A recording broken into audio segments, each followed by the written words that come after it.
Welcome to another episode of Yearbook Avenue 101. Today's topic is selecting your fonts in the 2015-2016 Yearbook Avenue. Before you start designing, you need to choose which fonts you want to have available in the Page Designer when your staffers are creating pages. And then you need to make them active on Yearbook Avenue so that your staffers will have access to them. When we say you have to make them active, you don't have to install them like you would install any other font on your computer, but rather to select them in the Fonts section of Yearbook Avenue and click a simple slider button to make them active. This video will show you how. We are often asked why we don't just install every font for every school. There are a number of reasons that we don't do that, but the three biggest reasons are probably these. First, there are more than 400 fonts in the Jostens font catalog. Most of those have an italic, a bold, and a bold italic face. Can you imagine how long it would take you to scroll through all those fonts every time you wanted to find a single font to use on a page if we installed them all in your font menu? Secondly, very often you and your editors may have the name of the fonts you want to use right at your fingertips, but the other staffers could make mistakes or use a default font as their body copy or captions, which does not fit the style of your yearbook this year. Then you either have to change it or it gets by you and doesn't look the way you want it to look. Lastly, books that practice great design use type sparingly. After all, we are creating a yearbook and not a ransom note. In most cases, choosing one basic font for body copy, another for captions, and a different headline and subheadline font for each section is plenty of fonts for any yearbook. You may want to throw in some additional decorative fonts for special features or quick reads, but most of the time you will only need, at the very most, 30. Before you go to Yearbook Avenue to choose and install your fonts, we want to suggest that you go into your yearbook kit and get out the YearTech Online Fonts book. Go through the book and choose the fonts you want to use for body copy, captions, headlines, subheadlines, and specialty features. Make a list of those prior to logging on to Yearbook Avenue. Do not worry though. You can always add or subtract from this list later on. Even though there's a limit on how many fonts you can install for your staffers to use in Page Designer, it is well over 100 actual fonts. So it is highly unlikely you will reach that level. And if you did, you could always uninstall some fonts you didn't end up using to make room for the new ones.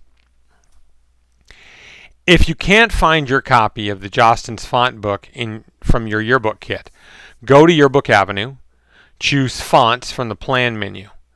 When the window opens, click the View Font List link that is in the upper right corner, and a PDF of the actual font book will open in a new tab or window. You can browse this on screen to choose your fonts, or you can print it out and choose them from the printout. At this point, we want to say that this is a lesson on selecting your fonts in Yearbook Avenue, and not a lesson in typography. There are other handouts on this website, as well as thousands of articles on the web that can guide you in the right direction when choosing fonts. I will mention one small piece of advice. When choosing body fonts, give special consideration to fonts that have a number of weights. For instance, the YearTech Online font AYT Chantilly is a great text font that comes in a regular weight, a condensed weight, a light weight, a heavy weight, a medium weight, and an ultra bold condensed weight, and finally an ultra bold weight. Having this many weights of a font available to you can be very helpful in doing great design. Once you've selected the fonts you want to activate, return to the Fonts page and click the Inactive button to make that font active. To save time, if you know which font you want, you can type the first few letters of their name in the font name window, and they will pop to the top of the list. For instance, if you want the font AYT Urbano, you can just type URB, and it will be the only font you see in all of its various variations and weights. To show all the fonts again, just erase what you typed in the name window. You should also notice that if you are picking your fonts directly on screen without using the font book, you can see a sample of them just by clicking the font name in the list. If you would like to rearrange how the fonts are sorted, click the arrows to the right of the word name or the word type. This sorts the fonts in ascending or descending order by their name or by the type of font that they are.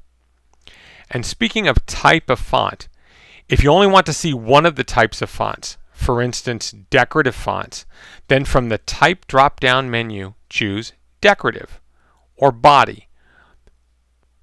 Once you know which fonts you do want to make active, just click the Inactive button to the right of the font name. As soon as you do, that font jumps to the top of the list into the Active section. You should note that the default fonts of Foundation Sans and Foundation Rome are between two double lines. This means that they are active by default. If you do not want to use them in your yearbook, you need to click them to Inactive and add others in place. When you are done choosing fonts, you can return to the home page. And don't forget, you can always come back here and make fonts active or inactive at any time. Lastly, speaking of making fonts inactive, if you make a particular font inactive and it is already on one of your pages, this will not change the font on that particular page.